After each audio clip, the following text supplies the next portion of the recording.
गुरु ब्रह्मा, गुरु विष्णू, गुरु देवो महेश्वरा, गुरु साक्षात परब्रह्म, तस्मै श्री गुरुवे नमः। मित्रांनो, शास्त्रांमध्ये गुरुचे स्थान सर्व देवीदेवतांपेक्षा वरचढ मानले गेले आहे। तिन्ही देव जे त्रिदेव मानले जातात, ब्रह्मा, विष्णू आणि महेश, या तिघांपेक्षा गुरुचे स्थान श्रेष्ठ मानले गेले आहे। तर आजच्या व्हिडिओमध्ये मी आपल्याशी आषाढ महिन्याच्या पौर्णिमा तिथीबद्दल बोलणार आहे, ज्याला गुरु पौर्णिमा असे म्हणतात। गुरु आणि शिष्य परंपरेत गुरु पौर्णिमेचा दिवस खूप विशेष असतो। या दिवशी गुरुप्रती कृतज्ञता व्यक्त करण्याची संधी असते, कारण गुरु हेच आपल्याला अज्ञानाच्या अंधारातून ज्ञानाच्या प्रकाशात घेऊन जातात। म्हणून शास्त्रांमध्ये असे सांगितले आहे की गुरुशिवाय परमब्रह्मज्ञान आणि मोक्ष दोन्ही प्राप्त होऊ शकत नाही, म्हणून गुरु अत्यंत आवश्यक आहे। आजच्या व्हिडिओमध्ये आपण जाणून घेणार आहोत की गुरु पौर्णिमेचा व्रत कधी करायचा, गुरुची पूजा आज कशी करावी, पौर्णिमा तिथी कधी सुरू होणार आहे आणि कधी संपणार आहे, चंद्र दर्शनाचा शुभ मुहूर्त काय आहे। जे भक्त सत्यनारायणाचा व्रत करतात त्यांना सत्यनारायणाचा व्रत कधी धारण करायचा आहे आणि आजच्या दिवशी कशा प्रकारे पूजा आराधना करायची, कोणते उपाय करायचे, संपूर्ण माहिती आपण आजच्या व्हिडिओमध्ये शेअर करणार आहे। तर आजचा व्हिडिओ खूप महत्त्वाचा आहे, संपूर्ण पहा। व्हिडिओ आवडल्यास लाईक करायला विसरू नका, कारण तुमचे लाईक्स, तुमचे कमेंट्स माझ्यासाठी खूप महत्त्वाचे असतात। याच्याच माध्यमातून मला कळते की तुम्हाला हा व्हिडिओ आवडतो आणि तुमच्यासाठी उपयोगी आहे। तर सगळ्यात पहिले जाणून घेऊया की पौर्णिमा तिथी कधी सुरू होईल, कधी संपेल, आणि जे भक्त पौर्णिमा तिथीचे किंवा सत्यनारायणाचे व्रत धारण करतात त्यांनी व्रत कधी धारण करायचे। पंचांगानुसार यावर्षी आषाढ महिन्याची पौर्णिमा तिथी 20 जुलैला म्हणजेच शनिवारी संध्याकाळी 5:59 वाजता सुरू होईल। तसेच ही तिथी संपेल 21 जुलैला दुपारी 3:04 वाजता। तर सूर्योदयकालीन तिथीनुसार 21 जुलै 2024 रोजी आषाढ महिन्याची पौर्णिमा व्रत धरले जाईल। याच दिवशी व्रताची पौर्णिमा आहे आणि याच दिवशी स्नान, दान इत्यादी सर्व गोष्टी केल्या जातील। गुरुची पूजा देखील याच दिवशी केली जाईल। तर गुरु पौर्णिमेचे व्रत 21 जुलै 2024 रोजी रविवारला धरले जाईल। या दिवशी सूर्योदयाचा वेळ सकाळी 5:27 वाजता आहे आणि सूर्यास्ताचा वेळ संध्याकाळी 7:01 वाजता आहे। पौर्णिमेच्या दिवशी चंद्रमा उगवतो, तर चंद्रोदयाचा वेळ संध्याकाळी 7:31 वाजता आहे। पण हो, तुम्ही तुमच्या शहरात पाहू शकता की तुमच्या इथे चंद्रमा उगवल्यावर त्याच वेळी चंद्रमाला अर्घ्य देऊन त्याची पूजा करू शकता। तर चंद्रोदयाचा वेळ तुमच्या शहराच्या वेळेनुसार पहा। 21 जुलैला राहुकालाचा वेळ संध्याकाळी 5:30 ते 7 वाजेपर्यंत आहे। राहुकालात कोणतेही शुभ कार्य करू नये आणि अभिजित मुहूर्त ज्यामध्ये सर्व प्रकारची शुभ कार्ये केली जातात तो वेळ 21 जुलैला दुपारी 12:06 ते 12:59 पर्यंत आहे। पौर्णिमेच्या दिवशी ब्रह्ममुहूर्तात स्नान करण्याचा नियम आहे, तर ब्रह्ममुहूर्ताचा वेळ सकाळी 4:03 ते 4:47 पर्यंत आहे। 21 जुलैला पौर्णिमा तिथीच्या दिवशी आपल्याला अत्यंत शुभ योग प्राप्त होत आहे, ज्याला सर्वार्थ सिद्धी योग म्हणतात, आणि हा आपल्याला 21 जुलैला सकाळी 5:57 पासून 22 जुलैला सकाळी 12:14 पर्यंत मिळत आहे। तर संपूर्ण दिवस आणि संपूर्ण रात्र सर्वार्थ सिद्धी योग राहील। या योगाचे महत्त्व आपल्याला सर्वांना माहिती आहे। या वेळेत तुम्ही कोणतेही कार्य करता त्या कार्यात तुम्हाला सिद्धी प्राप्त होते। मंत्रांचा जप करता, पूजार्चा करता, कोणतेही शुभ कार्य करता त्याचे फळ तुम्हाला अनेक पटींनी प्राप्त होते।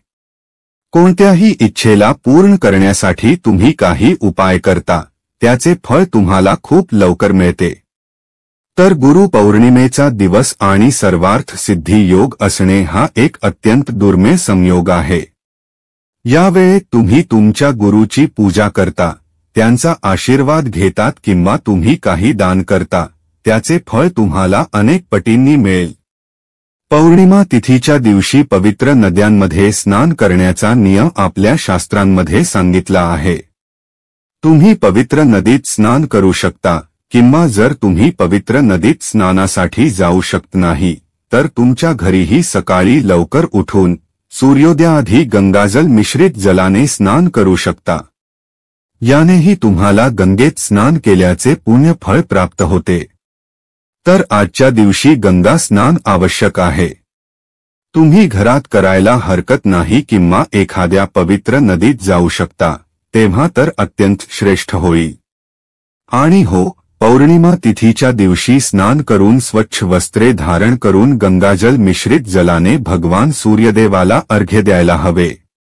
म्हणजे तुम्ही एक तांब्याच्या पेल्यात थोडेसे गंगाजल घालावे, नंतर त्यात जल भरावे, नंतर त्यात रोली, हळद, अक्षत इत्यादी घालून लाल फूल घालावे आणि भगवान सूर्यदेवाला घृणी सूर्याय नमः या मंत्राचा जप करत अर्घ्य द्यावे।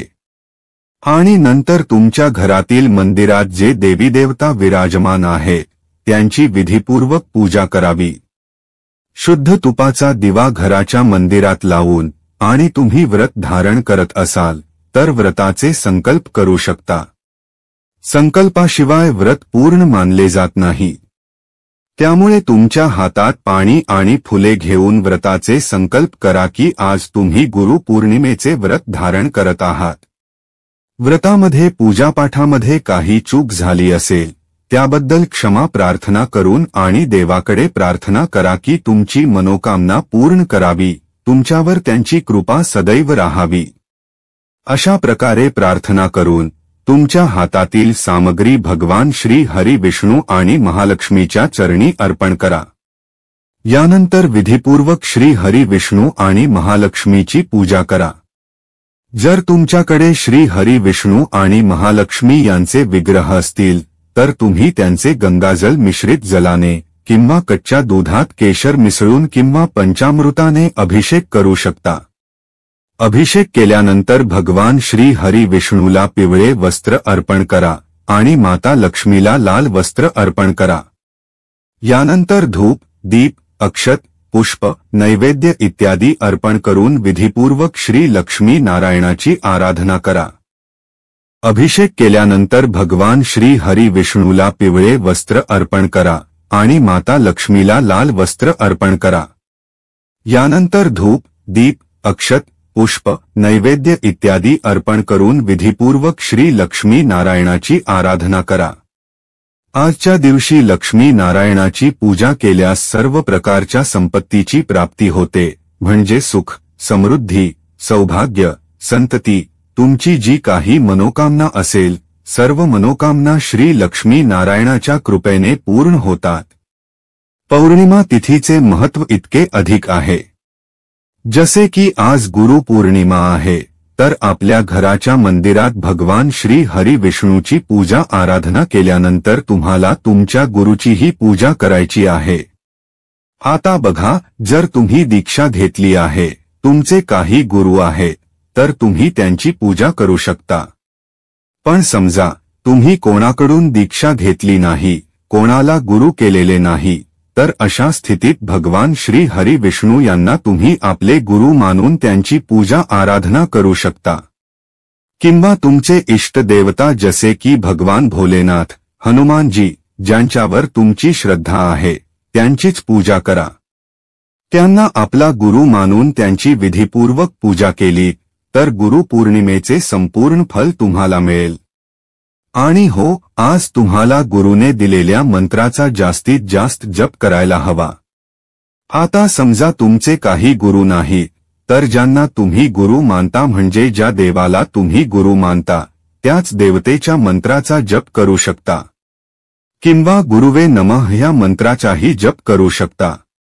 आणि जर तुमचे काही गुरु आहेत तर तुम्ही त्यांच्या जवळ जाऊन त्यांच्या चरणस्पर्श करा आणि त्यांची विधीपूर्वक पूजा करून त्यांचा आशीर्वाद घ्या। आज तुमच्या गुरुला यथाशक्ती दान दक्षिणा द्या, वस्त्र, धन, फल इत्यादी जो काही तुम्ही दान करू इच्छिता तुमच्या गुरूंना द्या, मग चरणस्पर्श करून त्यांचा आशीर्वाद घ्या। गुरु पौर्णिमा हे वेदव्यास जयंती म्हणूनही ओळखले जाते। व्यास पौर्णिमा असेही म्हटले जाते कारण पौराणिक कथेनुसार महर्षी वेदव्यासांचा जन्म आषाढ महिन्याच्या पौर्णिमा तिथीला झाला होता।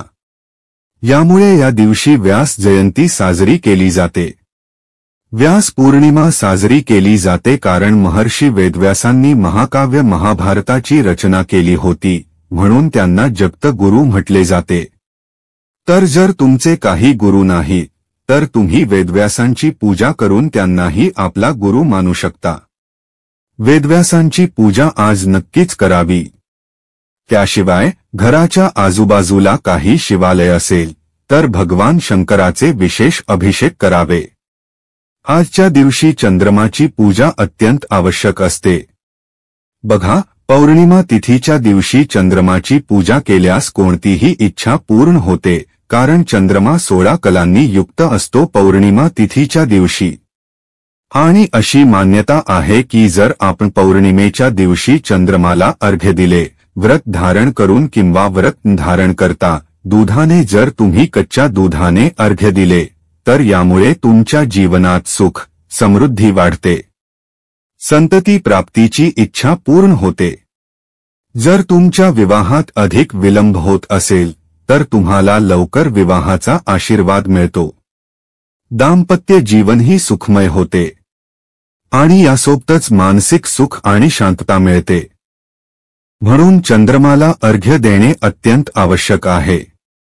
तुम्ही व्रत धारण करता तेव्हा देऊ शकता, व्रत करत नसता तेव्हा देखील नक्की द्या। तर आषाढ महिन्याची पौर्णिमा 21 जुलै 2024 रोजी रविवारला आहे आणि चंद्रोदयाचा वेळ संध्याकाळी 7:31 वाजता आहे। चंद्रमाला अर्घ्य देण्याचा मंत्र आहे सोम सोमाय नमः किंवा चंद्रमसे नमः। या दोन्ही मंत्रांपैकी कोणत्याही मंत्राने तुम्ही चंद्रमाला अर्घ्य देऊ शकता। तर माझ्यातर्फे आपल्याला सर्वांना आषाढ पौर्णिमा म्हणजेच गुरु पौर्णिमेच्या शुभेच्छा। आपल्या गुरुचे नाव नक्की लिहा कमेंट्समध्ये। धन्यवाद।